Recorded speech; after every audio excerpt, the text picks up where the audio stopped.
High in the northern mountains of Myanmar, where cold mist blankets the land and silence feels alive, there stands an ancient, abandoned bungalow. This house has existed since the colonial era. And the locals? They don't even dare to go near it. But one day, a treasure hunter named Kayor, along with his assistant Nini, arrived at the house. They had heard rumors that valuable antiques might still be hidden inside. Kayor, this place feels really creepy.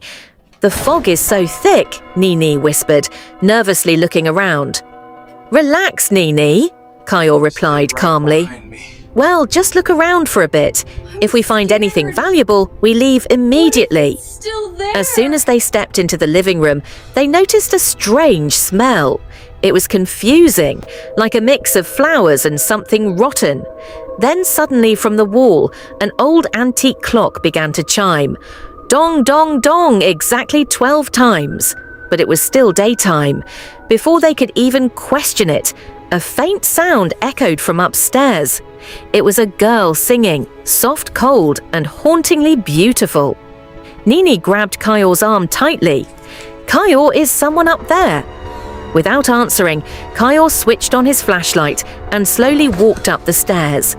Step by step, they reached a room upstairs, and then the door creaked open by itself. Inside the room, they saw a woman.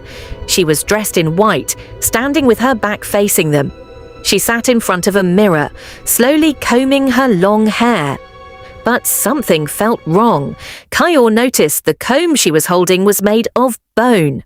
Trying to stay calm, Kayor spoke. "Excuse me, Mum. We came here by mistake."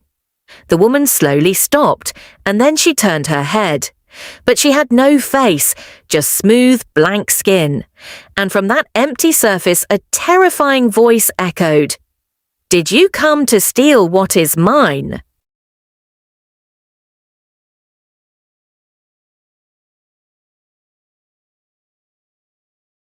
Nini fought against her fear. With trembling hands, she grabbed a heavy metal candle stand from the side. Kayor stood in front of her, swinging the ancient blade wildly, trying to protect her. The faceless woman attacked with terrifying force, striking Kayor again and again. He struggled to hold his ground. "Hurry, Nini! I can't hold on much longer," Kayor shouted. Nini ran toward the dressing table, her eyes locked onto the cracked mirror. Without hesitation, she raised the metal stand and struck it with all her strength. Crash! In that instant, a freezing gust of wind exploded out from the mirror. Dozens, no hundreds of white spirits burst out, rushing wildly into the room and escaping. Among them was their friend, So Hatet. His spirit paused for just a second. He looked at Kayor and Nini as if to say, "Thank you." And then he disappeared. "Ah!" The faceless woman screamed in agony. Her prison, the mirror, had been destroyed. Her power began to fade. Slowly, her body started breaking apart, turning into thin smoke, and within moments, she collapsed into nothing but ash on the ground. Silence. The violent shaking of the house stopped. Everything returned to stillness. Kayor and Nini dropped to the floor, completely exhausted. Are we free now, Kayor?" Nini asked, her voice shaking. Kayor took a deep breath. "I think it's over." Without wasting another second, they ran out of the house.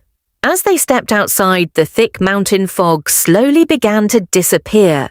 Warm sunlight broke through the sky, shining down on them. For a moment, everything felt safe again. But then, as they reached their car, Kayor glanced at the rearview mirror and froze. On his shoulder, there was a pale, thin hand resting gently. Kayor gasped and quickly turned around, but no one was there. Nothing. Slowly, he looked back at the mirror, and that's when he saw it.